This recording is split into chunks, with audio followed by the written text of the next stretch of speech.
So my name is Wendy Votto. I am the wine director and lead sommelier here at Via Allegro Ristorante in the West End of Toronto.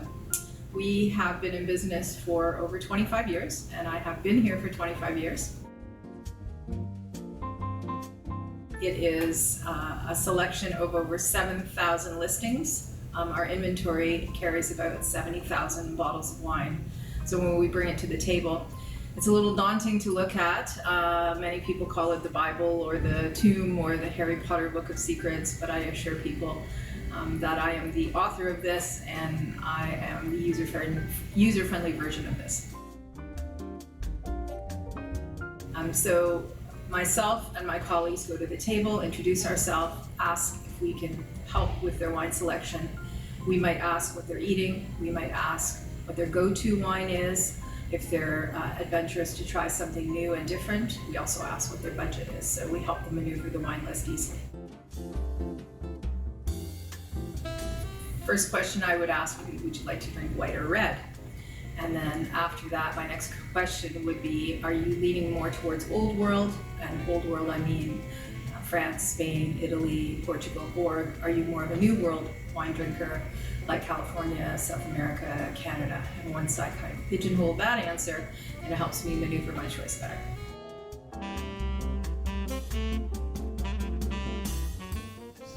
So for our antipasto or our appetizer course, we have a lot of wonderful selections. So a few of them I would pair with this Pinot Grigio Rosé. This is made by Atems, and this is a pink Pinot Grigio. So the Pinot Gris grape, which originated in France, also is grown in Italy as Pinot Grigio. The skin color of the Pinot Grigio is kind of a pinkish gray color. So this is owned by the Frescobaldi family, and so the winemakers will keep the skins in contact with the juice for a long enough period of time to extract the color. So on the nose, this Pinot Grigio Rosé is a little more interesting than the water white Pinot Grigio. It has more floral color, more floral notes, and it also has a little bit of wild strawberry and plum on the nose.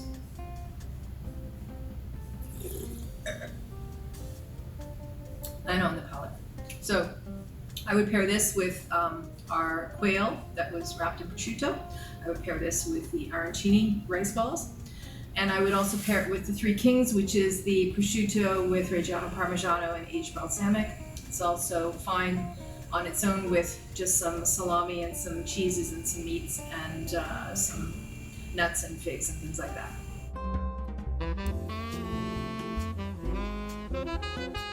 So the wine I would pair with some of the fish entrees on our menu is this wine right here. This is Poggi alla Gazza, which is a wine from Tuscany.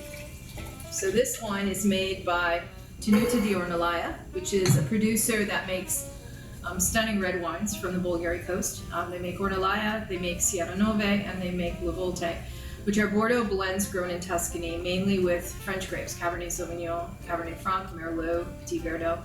But the same hands of the same winemakers that make the Ornellaia also make this Poggi alla Gazza, which is 80% Sauvignon Blanc with the balance with 3 V's, Vermentino, Viognier, and Verdicchio.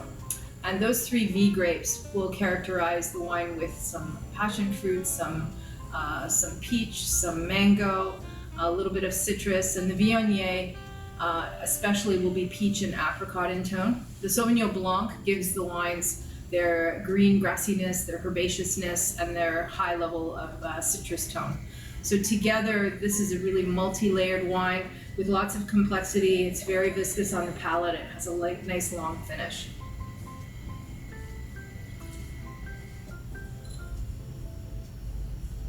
It's one of my favorite whites, and this wine is made by the same winemaking team that makes the stunning Ornellaia. So this is one of my go-tos.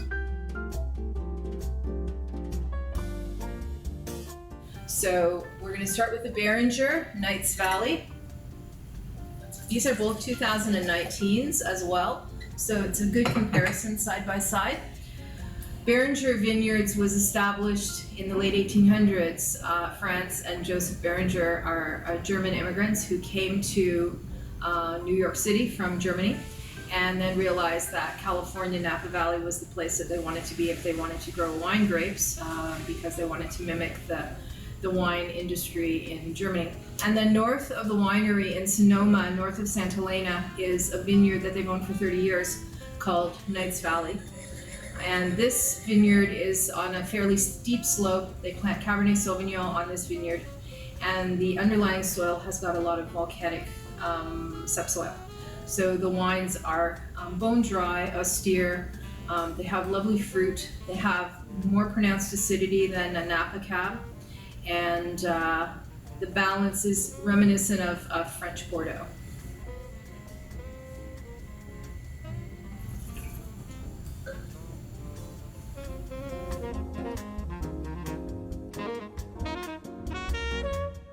I would go further south, and I would go to Paso Robles, and I would pick something like Austin Hope. So Austin Hope is a vineyard that is south of San Francisco, north of LA. If you take a pencil and draw it on a map directly east, you're going to intersect with the city of Las Vegas. So you can imagine how warm this vineyard site is. Very warm appellation, lots of hot weather. And so Cabernet Sauvignon grows more fully phenolically ripe than, say, Sonoma. It'll have a higher alcohol, it'll have a deeper color, it'll have more viscosity. And Hope Vineyards also will leave their wood out to weather and mature a little bit longer, so the staves that make the barrels that age the wine have a softer, rounder, more pleasant tannin. And this wine has a really wonderful viscosity, long finish, and hotter alcohol than the Knights Valley.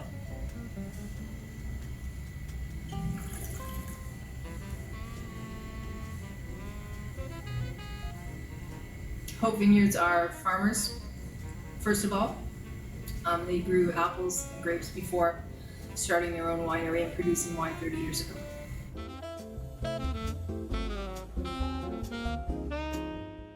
So I'm here for you. I'm put on the floor to help you with your wine experience, and when you pick your meal, it's helpful that I come and have a look at what you're going to have for dinner, and then I pair something appropriate. I like having some fun with my customers, taking them down a different path of choosing something new and interesting. I like doing side-by-side tastings. I call it dueling banjos, where you pick two wines from the same region or two vintages that are similar, or two Cabernets from a different part of the world, and let customers have some fun. People trust me. I've been here a long time, so it's a real compliment when they say to me, "Wendy, pick something. You always pick something great for us." So it's a pleasure.